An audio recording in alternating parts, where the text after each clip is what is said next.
Esse é um produto exclusivo do Terra.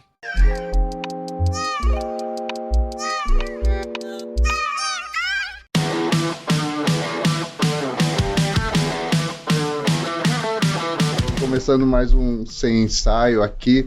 Acho que é o nosso segundo Sem Ensaio internacional com grandes estrelas aqui, mas primeiro eu vou apresentar os companheiros de bancada, o Mário, que vai dar o seu recado. Também somos estrelas, né, Luiz? Aham.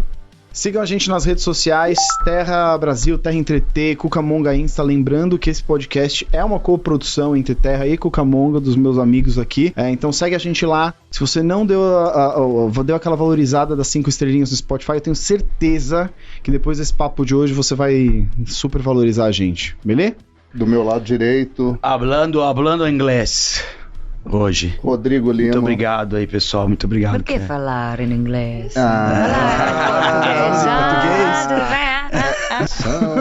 Grandiosa Cat Graham aqui. Muito obrigado, Cat. Thanks for your time. Não, de nada. Superstar. Nós vamos agora virar a chave, começar a falar inglês, mas vocês têm a tradução assistindo no YouTube, vocês têm as legendas, a tradução simultânea. You were saying before the interview that you speak a lot of languages because of your background, your parents, everything. A lot of travel. A lot of travel. Can you tell us? Dating international men. No. Yeah. Oh, that's fine. We were joking. Can you introduce yourself this way? Like, why do you speak French, Hebrew, Spanish, Italian, Portuguese? Well, I'm kind of a mutt. So I'm half black, half white. I was born in Switzerland and raised in Los Angeles. Basically like immigrant parents. Mm-hmm. And my mom, on my mom's side, they were all like Middle Eastern and spoke Hebrew. And then my mom also lived in Europe with my dad, and both of them were fluent in French. And you know, I do my best, but I think you really get better at languages when you're just traveling. Like, it was important to just come to Brazil. I'm like, I know my Portuguese is going to get real good because I keep coming back here now, so it'll be great. That's cool.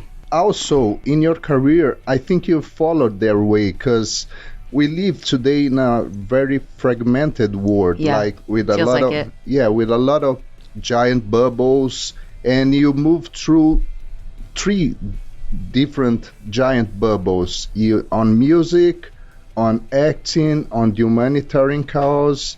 How do you move through these different huge worlds in your career and in your life? I think the main, I guess, I don't know how to say essence in Portuguese, but it's all the same. Like, you come from the same place with everything.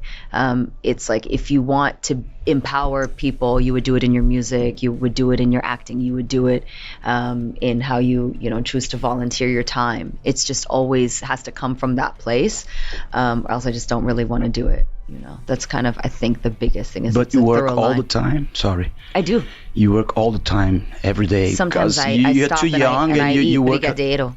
I take a break. Brigadeiros.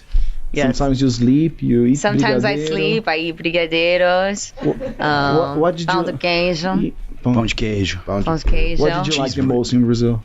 First of all, the people. Yeah. Oh, you mean of food? Oh my gosh. Don't get me started. No, the interview will be way too long. No, don't worry about that. No, I love it. I love all Brazilian food, but especially you guys have a thing like in America, like black folks, we love peanut butter. Like peanut butter. Mm-hmm. We fuck with peanut butter so hard. So the fact that you guys have really taken ownership of the peanut is really like, I mean, I already loved the passion of Brazilians. I love the freedom of Brazilians. I love the like rawness. I haven't met one Brazilian that wasn't authentic, you know? There's already the energy of Brazilian like life, even in like old school film and TV that inspired me, and dance and a movement, and how the women are very like, they own their power. But then the peanuts came into the situation and I'm just like, yo, I'm meant to be here. Yeah, we know what to do with peanut. Yeah, I don't know if this all over this, my body. What's that? I don't know if this was the a good. candy. This sounds weird. It sounded weird. Yeah. Paçoquinha? Paçoquinha, the best food ever. I've had like 10 of them. Yeah, I believe we have. I'm literally here. paid in paçoquinha. Paçoquitas, paçoquinha amor, all kinds. I know. Yeah. Oh yeah, that's it. You What should- else is that's life? You should try I'm gonna pé de get moleque. a new tattoo. It's gonna be the paçoquinha guy. With Yeah. the little eyes and the legs. The like, little peanut. yeah, that guy smiling. is going right there. Yeah, paçoca in Brazil is mostly for vegans, right? Because it's a food that vegans adopted. Protein. Yeah, Tons of protein. And Everyone's getting in their Christmas. Have you tried basket. açaí? Yeah, I The make real acai. one. What do you mean the real one? The real one without guarana. I don't know. They have It's the from Belém, acai, from the north. Amazon brand or whatever yeah. that gives back to the rainforest. They have a huge thing. They brought it from Brazil, and I make it at home. Usually every day. You make it, I Yeah. make the acai But- bowls. but pure açaí with peanut, with paçoquinha. Now wait Yeah. a minute. Now wait a minute. That's Now wait a minute. That's damn perfect. That's the the best? champion's food. That's the rock star that's- food. Yeah. that's Açaí the with- artist Açaí too. with paçoquinha, I never had them. Yeah. Yeah, really? Mm-hmm. Yeah, For I'm me, Brazilian and I didn't taste Shame them. on you. Yeah, I'm Give not me your happy. Brazilian card, because I'm more Brazilian than you. Yeah, I'm sorry for that. And this time you're here for the music. You are Yeah. releasing a new EP, a Yeah. new single. And can you tell us about it? Yeah, so I wanted to do a different kind of sound. And it had been a couple years since I released a record. And I wanted to kind of reintroduce myself in a way that was, that could really kind of bring the masses together. And also, I wanted to bring something to Brazil other than just like... And why first Brazil? Because of this energy? Because of this détournement? Well, the original idea was to do an international album. And the first record that I had made for the international album was for a Brazilian artist. It was actually to pitch to Anitta.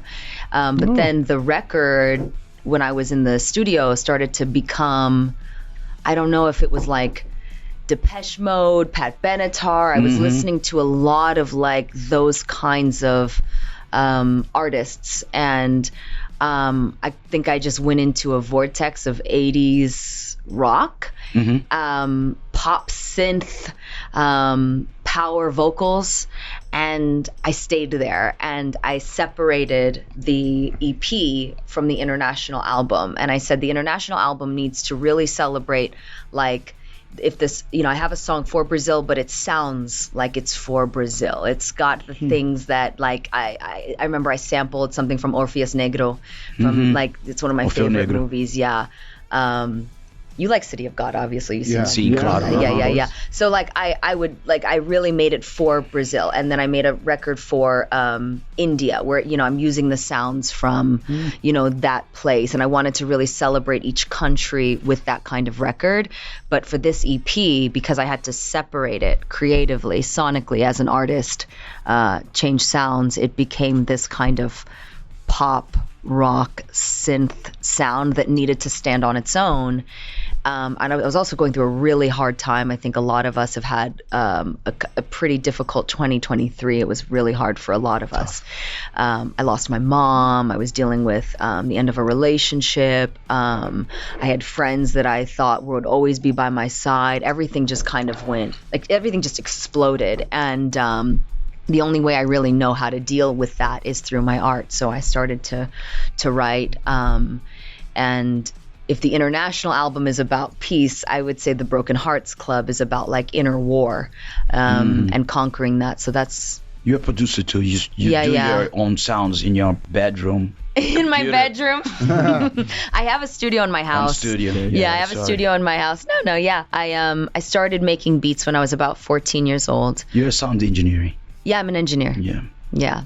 So watch out. I'll take your jobs. I'm an engineer, I would say, like, first, and then a beat maker second. I'm a dancer first, an engineer second, a beat maker third, and an artist fourth. So my understanding of everything starts from how it moves in my body, and then I can start, writing on top of that. But yeah, I'm a nerd. I don't look it. but I'm a total nerd. I need to know how things work. I need to be able to not need anyone, but I also have an incredible producer that I work with, Jeev, who is a total rock star and plays like every instrument. And so I just, it's important. You know, I think a lot of pop girls, unfortunately, the way it exists in America is that it's just kind of songs are given to them. And I was stuck in that label system for a while. Hey, here's this song and, you know, go do it. I'm like, but I can make my own, but it was like some like, you know, weird system that I'm grateful I got out of. You created all your songs. I've written all of them. All your songs. Roxbury Drive I co-wrote with Babyface. Okay. And then the Love Music Funk Magic album was the record that I'd started working on with Prince. And I finished on my own. But yeah, I like to write by myself. I'm working on, I'm excited now to work with more international artists because there are certain things that are happening in Brazil that I don't know about that need to be, you know, spoken up about. There's things that are happening in Africa. So I want to make sure that the people that are from that place, have a voice on my records. Yeah, different culture, different lives you need to understand. Yeah. And you worked with many artists, such like as John Legend and Justin Bieber. Tell us a little bit about this. And Prince. And Prince, of course, the one of the Prince, biggest. Yeah. Tell us a little bit about your co-production with these guys. It's hard to work with them. Well, there's like two different parts, right? So like John Legend, who I've actually worked a little bit with in the Recording Academy because I'm governor. So when I was a kid, I'm not even a kid, like a very young woman, I did like a lot of music videos because I was a backup dancer first. So I was like backup dancing for Missy Elliott and Pharrell before I kind of took ownership and decided that I needed to engineer and figure out how to make beats. I haven't really worked with many people other than like Jeev, Prince, and Kenny. It's just been really them, just because I had come from a label system where I was handed records, and some of them were great writers. Like this guy Matthew Coma, he wrote the song Graffiti. These guys are unstoppable. They're so good, but you know, the industry was changing. Like my label folded. I went to Interscope after A&M kind of, you know, and I just wanted to do my own thing. I wanted to go back to like the records that influenced me. Everything from Massive Attack and Sigur Rós, and like listening to those records. That's where Toro Gato came from, which was all very kind of trip hop, cool stuff. And then I jump genres, you know, because I like to. So I'll do a 90s R&B record, you know, or I'll start listening to, you know, all of these different kind of artists that have influenced me. And I don't want to say I don't need anyone, because I do love musicians. I don't always love producers, and I think people look at me and they're like, "Oh, you're cute and you can dance and do this," and I'm like, "Fuck off!" Like, no, you know, like so. Yeah, it's really just, it's been them. But I've worked with a lot of people, and I know a lot of great artists, and I get to work with a lot of great people at the Recording Academy. But in terms of who gets to actually, like, you know, who I write with, I'm, you know, picky. I mean, I even remember there was a moment with Prince where he's like, he gave me a song and I was like, well, I want to write it with you. He's like, I can teach you how to fish, or I can fish for you. I said, no man is gonna fish for me.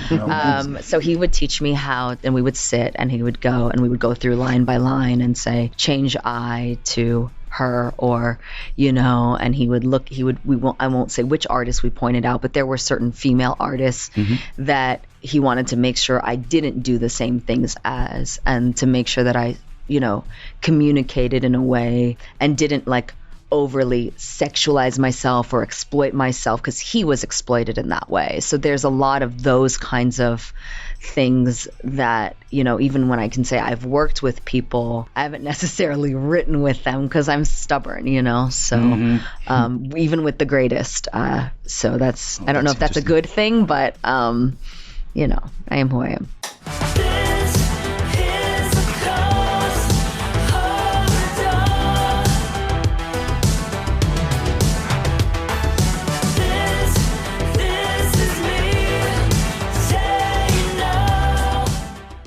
you should be on C6 Festival lineup early next year. What is it? Yeah, it's a festival here in Brazil with different artists, and there's Air with Moon Safari confirmed, Patti Smith confirmed. Wow. Yeah, you should be on. I want to do it. Yeah. Nikki, we got to do it. Yeah. We got to do the festival. Yeah. C6 Festival. I'll be there. And yeah, from your perspective, ever since you got this massive success with graffiti, and the show, I think that was a huge part of it. Yeah, 12 years ago. How did you see your career turning to improving, and how do you see your music in the last 12 years from graffiti to this new single to this new EP? I think makes sense. I think a lot of it, it makes sense. A lot of like music is such a self-discovery, you know. I started off in the gay clubs. And the music that I made it started off dance, pop, my gay pop, you know, and that was how I started. And then once the label imploded, I was like, let me go back to the beginning of my journey. And then I've since been catching up to my life. So I started off listening to Babyface. Mm-hmm. And Boyz II Men, and New Edition, and 112, and all of these records when I was, 9 or 10 years old. So I'm like, well, let me go back to what first my understanding of music was, harmonies, like that. Let me just go back to that, and then from then I was able to then do, right after that. I mean, during that time of promoting that, that's when the Prince call came. And he was like, well, let's, tour. And I'm like, you're doing funk right now. Like, that's not going to make sense with what I'm doing. So let's just start working on the funk record. And so he was the one that introduced me to funk and to like Larry Graham and Sly and the Family Stone and all of these records that I had never heard of before. And Giorgio Moroder, right? Mm-hmm. So it went from like funk into like disco, right? So I started to kind of like understand even, through like guitar licks and the different strumming and even like the Stevie Nicks and like this kind of like, I'm going through like these eras in music and discovering them parallel to my life. And then after that, I wanted to do something that, right after that, during that time, I would say that's like 2016, I lost Prince and I couldn't. We all lost him. Yeah. We all lost him. And I was in a dark place. Still am. And that's when Toro Gato was born, out of this kind of like, let me go back even before 90s R&B when I was like, I would run around with David Blaine, the magician? Do you know the magician? Yeah. Magician, yeah. And he would ask me like for like beats and stuff. And we were like, friends when I was like 19. And so I would make these like weird beats that would make sense for his magic shows or his specials just to do it because he was the only person that thought that I could do it. So I went back to those records like way before and I brought them back because they carried that, all that kind of the Massive Attack, the Portishead vibe, and brought that. And then after I discovered that and I was getting through this kind of really dark place where I was over this Cat Graham identity of having to be this like teen pop person or this label person, like the one person that really saw me and believed that I could be an independent artist, and myself was gone. So the idea, I had to shed my even understanding of myself. And then after that, I started to be like, okay, well, what the fuck am I doing? Like, what do I want to do in music? Like, who am I? What do I care about? And I'm like, why? I care about human rights. And so I went back and did this Long Hot Summer album, which was all very like, it was a partnership with GLAAD. And then after that, I was like, well, let me sit back. It was like, I think all those records kind of came out like 2021, 2020. And then I looked at the state of the world and I was just like, well, if I don't have anything to say, and if I'm dealing with like the loss, because then at that after Prince, I lost my brother who was shot. Like the world was imploding. Like it was just crazy. My mom was getting sick. And then I was like, let me write a song about what I'm going through. And then the lyrics of the Broken Hearts Club is, my mama taught me how to walk alone, right? Because I lost her. You know, my daddy taught me how to let you go because he was really not really in my life, even though I'd like to say that I spent a lot of time. I mean, he's fluent in Portuguese, so it would have been perfect for him to be with me. But, you know, sometimes our parents, it doesn't work out. Mm-hmm. And then my brother taught me that no matter what, you're all you've got in the end, because he was really by himself at the end of his life. And putting the truth into music was the key for me. And that's what this new record is. And then dealing with the inner war and the conflict and the heartbreak and the losses in a way that the world can even dance to was like, okay. And then after that, it's my peace album, the activists and the local artists and like bringing the world together. And then maybe after that, I'll retire. No, don't do that. And I'll just go back to being a housewife and making acai. That's what my husband wants. With paçoquinha. Yeah, paçoquinha, and just having a bunch of babies. So we'll see. We'll see the journey. And that's why you are a goodwill ambassador. That's probably one of them. One of the reasons. Yeah. You went to Congo and you were named the princess of so. I've done a lot. Yeah. You went to Africa. I'm a princess. You're everything. Really? You're almost everything. You're a singer, a dancer. I'm almost Brazilian. I'm almost Brazilian. More Brazilian than me. Yes. That's okay. We'll work on that.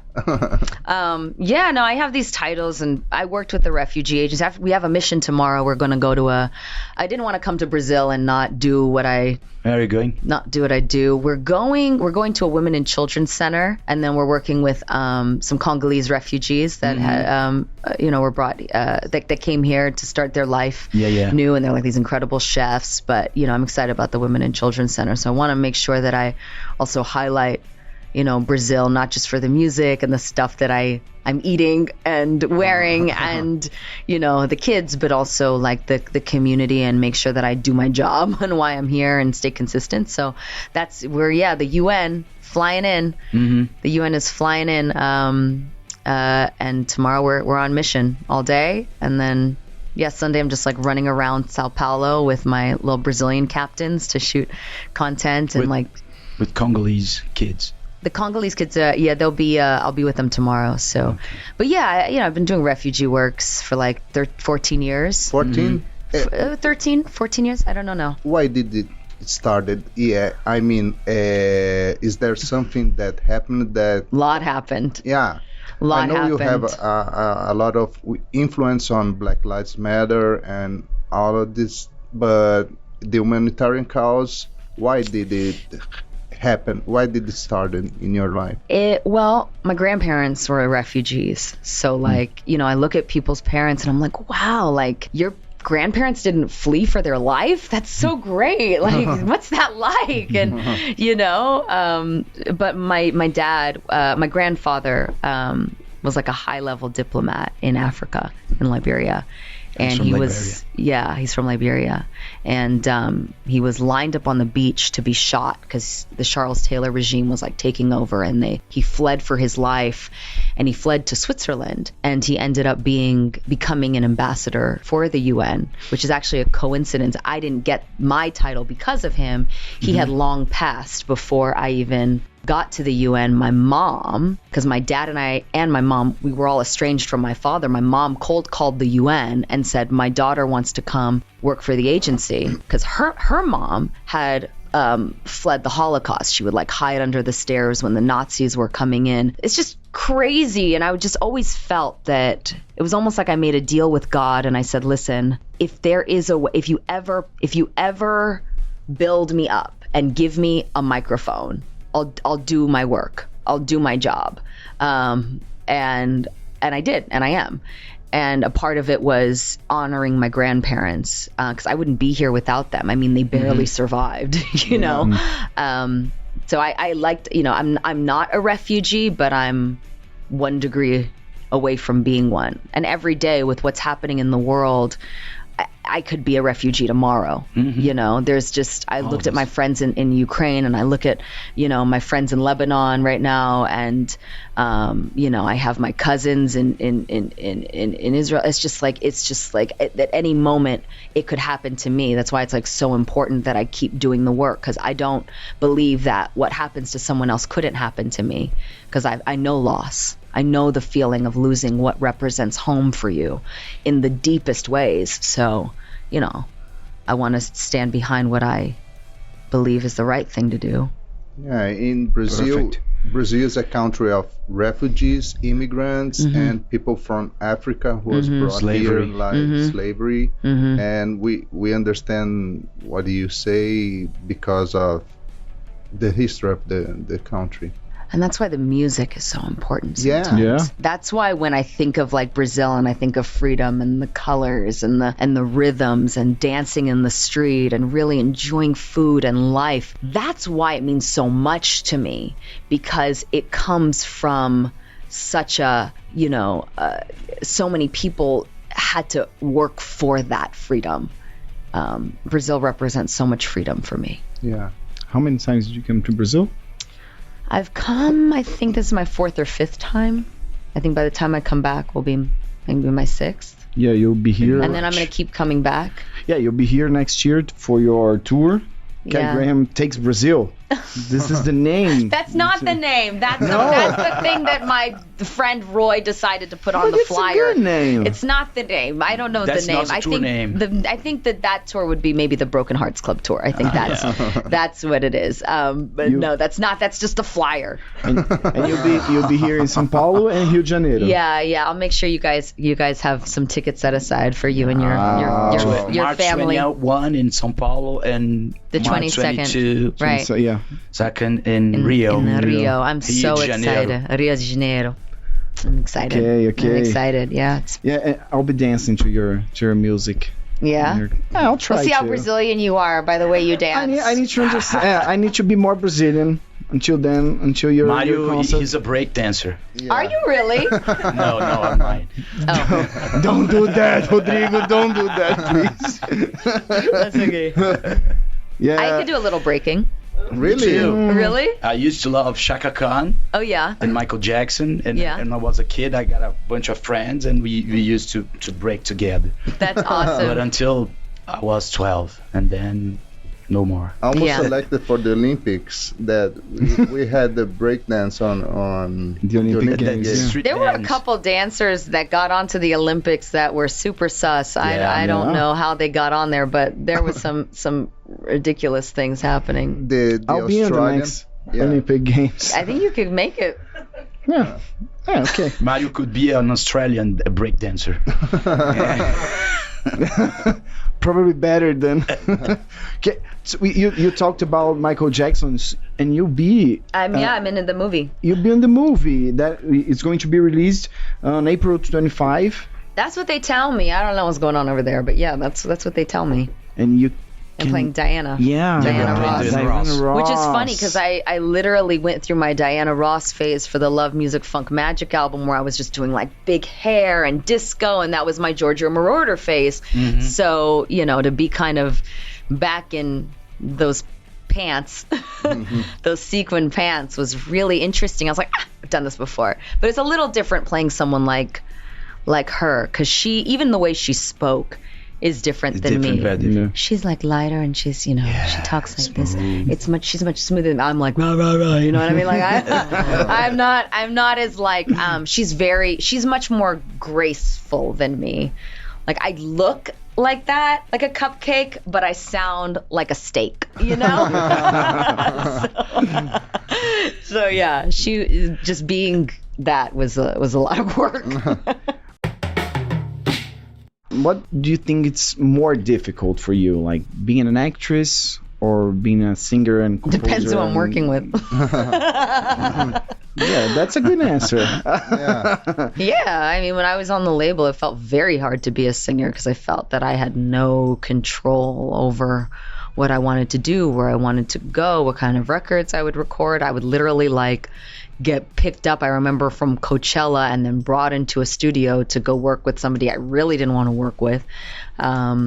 Like there were moments like that where I'm like, but now I really love singing because I'm like putting my heart and soul into it. So it feels like this is what, you know, to do, you know. And there were moments when I've shot projects where I was dealing with stuff behind the scenes and even in front of the camera where I'm like, this is like, I don't want to do this, you know. And then there's certain things where I'm like, this is a really great character and I think this is going to help a lot of people. So it depends on the project, you know. Some days like nothing, I just want to eat and hang out with my dogs and stay home, you know. You're really going to retire? I say that after every album. No, I think I'm just, as long as I'm inspired, I'll keep creating. Mm-hmm. For sure. And how do you decide? I mean, you were famous because of acting in Vampire Diaries and works with CSI and all this stuff. And you were famous on music. How do you decide to? I don't think I'm famous. I actually forget. Thank you for telling me. When people approach me in the street, I think they need something or they're lost, you know. And I know really, and I just get kind of like, or I assume it's because of what I'm wearing, you know. But I don't like. It honestly takes me a second. My husband can't stand it. He's like, why, you know, put your mask on, or you know what I mean. Like he's just constantly like telling me to navigate it. Why do I think what? Yeah, how do you decide? I want to do this movie or this participation on acting, or I want to make music now. And how do you turn from these different parts of career? Oh, I think I'm like, if I said no to a movie that was going to be shooting during this time because I wanted to be here in Brazil. And I knew why I wanted to be here in Brazil. And I knew what Brazil meant to me. And I knew what's, you know, owning my voice meant to me. And I chose to be here because I thought that the song and even like the performances and giving back to a country that has done so much for me was the right thing to do. And that's kind of how I'm navigating stuff. Like, I'm like, is this the right thing to do? Does this feel good in my soul? And it sounds kind of ridiculous and maybe not the smartest business approach all the time. But if it feels right in my soul, I do it. And if it feels like, oh, it's just a paycheck, I can't do it. It's almost like if I just do something because it's a paycheck, then my, like, blessings go away. Like the gift, the fame, everything goes away. You know, my ability to create real change or even be inspired to like write songs or hear melodies, I think all of a sudden it'll get really quiet because I think artists really get to tap in when they're coming from the right place. So that's it. I just follow my conscience. And the question, where do you see in 5 years, doesn't make sense for you, right? Well, I know I'm always going to be like in the field, in the refugee camps. Like that I know.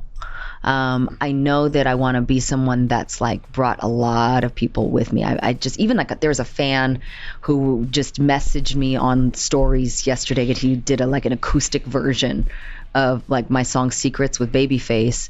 And I just invited him to come on stage with me during the show. So I hope that everything that I do, I'll have brought people with me and that I've elevated people with me.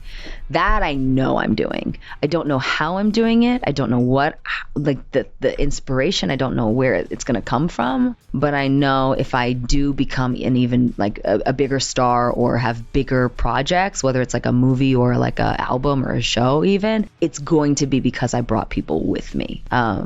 That would be the only deal that I would make, I think.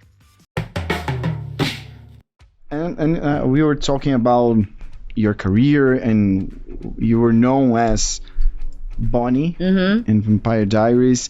We know you in CSI and the OC and Hannah Montana and everything. I did do movies since then too. Yeah, but you know me from Hannah Montana. You're a fucking liar. Stephanie knows you in Hannah Montana. She saw you there in Hannah Montana. Yeah, old school. It's where I met Miley Cyrus. I was going to ask you, when did you start when did you decide to, because you were, I don't know if this is correct, but I believe you were first known as an actress. Yeah, I think that's right. Yeah, but when did you decide to explore your other gifts? Like, I'm going to release a song, I'm going to, I don't know, when did you decide? Have you been to art school in the US? Just to, no, I just went to Musicians Institute for engineering, because that was the only thing I didn't know, and I think my mom was pretty tired of me calling Pro Tools crying. Digi 001, if you know, you know. So the moment I think happened, I don't know what happened. It was probably like I was really tired. I think actually one of the main moments happened when I was in Brazil, because we shot the Fanta commercials here, and I was a Fanta girl. So the wanna Fanta, don't you wanna? We shot that here in Sao Paulo, and I remember I was a teenager. When was that? Oh God, it was way before Vampire Diaries. It was like 2008. No, Vampire Diaries. 2007. 2007 was Black Eyed Peas, right? Yes, it was before then. Before that. It was like around then. Okay. And I remember that the Coca-Cola team really listened to my ideas and empowered me. Everything from the costuming, I got to name the other girls. Like, they really empowered me, and I was very passionate about this brand because I had a vision for it.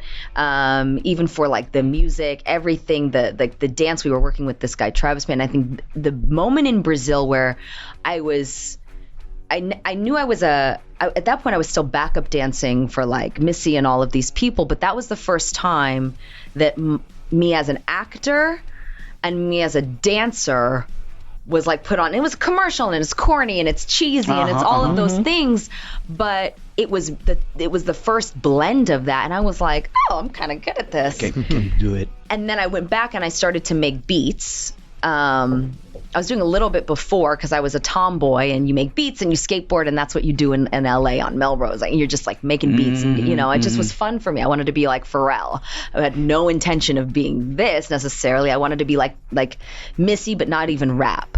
But I think it was after that, when I got back to the States, I started to really like use that money to buy all of this recording studio equipment. I didn't know anyone. I was like some broke kid in some like single mother household living in some shitty apartment in Hollywood, knew no one, had no money, but the money I did make, I just flooded my mom's apartment with equipment. There was no room, and every time like the motif came, I had to get the motif, like I had to get a bigger monitor, I had to get all of these things, and then I started. And you learned by yourself. I learned by myself until I couldn't, until I was like, well, now I need to like record, and I don't really like it, and I need to like, figure it out. So I ended up buying more equipment and then going to school for it. But it was more important that I knew how to make music before just like running around. And then I would make a bunch of CDs of my beats and burn the CDs. And then I would go take really like cheap, shitty flights to New York and go stay with my friend Janina. And she would help me get on the trains, and I would go to different labels and just drop off my beats. I'm sure they all ended up in the trash.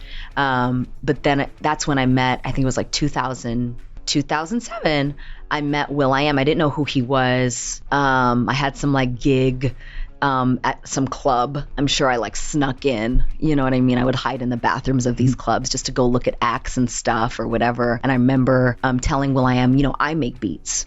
I didn't really know who he was, but I kind of knew. And that's when I sent him a record called Girls. And it was kind of like the Cyndi Lauper version of Girls Just Want to Have Fun, but it was like the MIA. Remember, MIA, the Sri Lankan rapper? It was kind of like that style. It was like, girls, they want to have fun. I ended up revamping it and putting it on that last album. But he was like, why don't you come to the studio with me? Just come and hang out. I was like, tomboy. I was like, yeah, okay, I'll do that. And it's just like be me, him, and the engineer, right?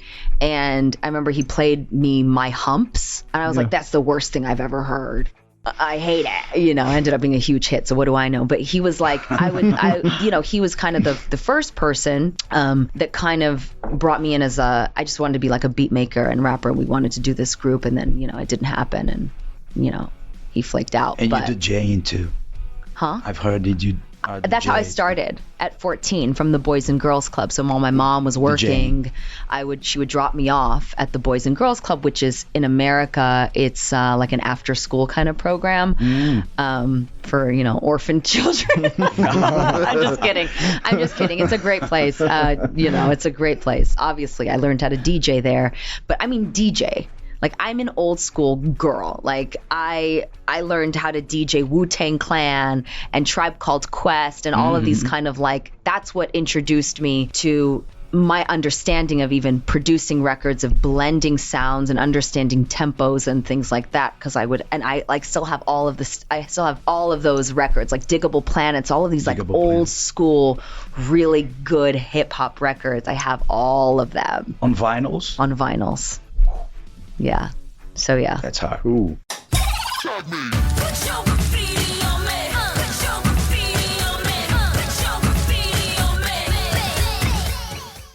You still live in LA? No, fuck LA. Hate LA.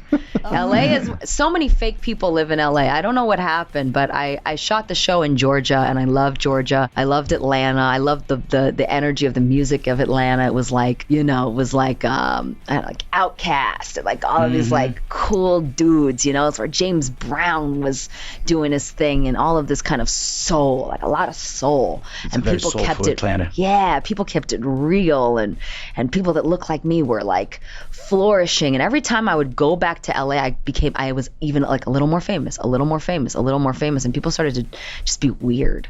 And I was like, I want people to treat me just be cool to be cool, and Atlanta is the cool of the cool. So yeah, I live in Atlanta still. I didn't know why I asked you that, because you live in São Paulo, okay? Right? No, thank you. Yeah, I live in São Paulo. Paulistana. Yeah, I forgot about that. Sorry.